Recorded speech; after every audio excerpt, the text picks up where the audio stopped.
네, 매일 아침에 우리가 지나치지 말아야 될 뉴스들이 정말 여러 개 있는데 그 중에서도 이 젊은 피가 바라보는 꼭 알아야 될 뉴스는 뭐가 있을까요? 오늘 한동인 뉴스토마토 기자 뉴스픽 시간인데요. 한번 알아보겠습니다. 한 기자님 어서 오세요. 안녕하세요. 네, 제가 우리 한 기자님 막 훈남이라 그러면 기분이 막 어때요? 너무 좋죠? 아니요, 주변에서 다 거짓말한다고 하셨는데. 아, 왜 그래요? 저희 가정 환경이 좀 힘드네. 그러니까. 네, 너무 솔직하신 부모님을 두면 아이들이 좀 자라나기가 어렵습니다, 여러분. 부모님 입장에서 좀 마음을 너그럽게 쓰시기 바랍니다. 자, 오늘 첫 번째 얘기들 주제는 정말 왜 이러는 거예요? 맨날 확진자가 늘어나고 있어요. 우리 사람도 안 만나는데. 이거 어떻게 된 겁니까? 정부가 사회적 거리두기 4단계를 시행을 했는데요. 네. 코로나19 유행세가 아직도 계속해서 지속되고 있어서 하루 1,600명대 확진자가 계속되고 있습니다. 14일 기준 확진자가 1,600명이었고 어제 오후 9시까지 중간 집계 신규 확진자가 1,413명인데요. 9시 이후에 150명 정도의 확진자가 평균적으로 늘어나는 걸 고려했을 때 네. 오늘도 1,600명대를 기록할 것 같습니다. 그래서 수도권에서 매일 1,000명대를 기록을 하고 있는데 문제는 지금까지 수도권 확산이 유행이었다면 비수도권에도 확산세가 계속해서 커지고 있어서요. 네. 현재 400명대로 올라와 있고 전국적인 확산 추세를 보이고 있습니다. 그래서 비수도권에도 거리두기 단계를 상향을 하긴 했는데 이제 7월 말 8월 초 휴가가 시작돼서 네. 확산세가 꺾이기는 쉽지 않을 것으로 보입니다.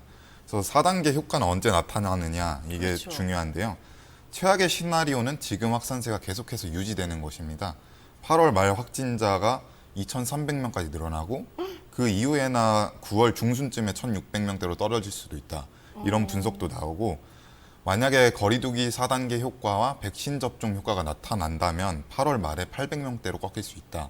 그리고 9월 중순에는 200명까지도 떨어질 수 있다. 이런 분석도 나오기는 합니다.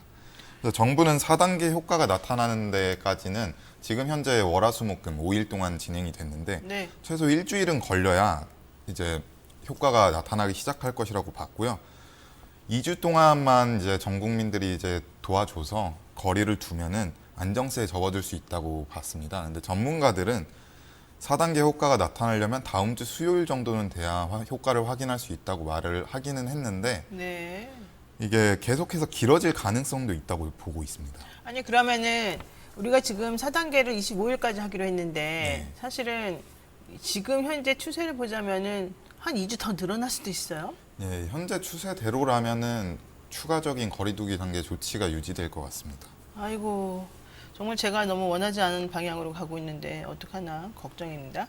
자 그런데 조금이라도 이 4단계를 조금 완화시키고 우리가 좀 더 편하게 살 수 있으려면 백신 수급이 또 이제 같이 따라줘야 되는 거잖아요. 예, 그렇습니다. 근데 사실 지난번에 뭐 정은경 총장도 미안하다 얘기했습니다만 백신 수급이 지금 제대로 되고 있습니까? 안 되고 있습니까? 어떤 거요? 일단 정부 발표대로라면 백신 수급은 예정대로 진행이 되고 있고요. 네. 11월 집단 면역에도 아직까지는 문제가 없다는 입장입니다. 그래서 오늘부터 내달 말 8월 네. 말까지 약 3,500만 회분이 국내에 공급될 예정이고요. 14일 내에 화이자 백신이 도착을 했는데 79만 9천 회분입니다. 네. 그래서 현재까지 백신이 도입되고 나서 현재까지 2,150만 회분이 도입이 완료됐다고 밝혔습니다. 앞으로 들어올 백신은 아스트라제네카, 화이자, 모더나, 얀센 등 4종류인데요. 네. 이제 정부는 국제 프로젝트를 통해서 공동 구매를 하고 있고 아스트라제네카 백신이 83만 5천 회분이 들어오고 나머지는 각 제약사와 직접 구매 계약을 통해서 체결한 물량입니다.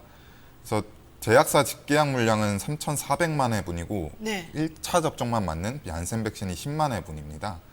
그래서 원래 계획대로라면은 7월에 1,000만 회분이 들어왔었어야 되는데 네. 지금 아직 안 들었어요. 7월 16일 지금까지 288만 회분만 들어왔습니다. 그래서 약 800만 회분이 7월 중으로 들어와야 됩니다. 그렇군요. 정부 계획대로라면은 8월에는 약 2,700만 회분, 9월에는 약 4,200만 회분이 공급될 예정이고요. 네.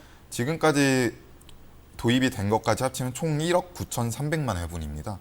이렇게 되면은 11월 중으로는 집단 면역이 형성될 거라고 정부는 보고 있습니다. 그러니까 어쨌든 뭐 조금 시행착오 이런 건 좀 있었지만은 백신은 꾸준히 들어오고 있다. 네. 그러니까는 정부가 처음에 얘기했던 11월까지 우리 집단 면역 하겠다 이거는 괜찮을 것이다. 네. 근데 괜찮긴 괜찮은 것 같긴 한데 문제는 이 백신을 맞아도 소용이 없는 뭐 변이 바이러스들이 예, 많아서 돌파 감염이 있기 때문에 네. 그래도 계속해서 거리두기는 유지를 해야 될 것 같습니다. 그렇군요. 아유, 우리 조금씩만 더 참기로 합시다. 자, 그리고요.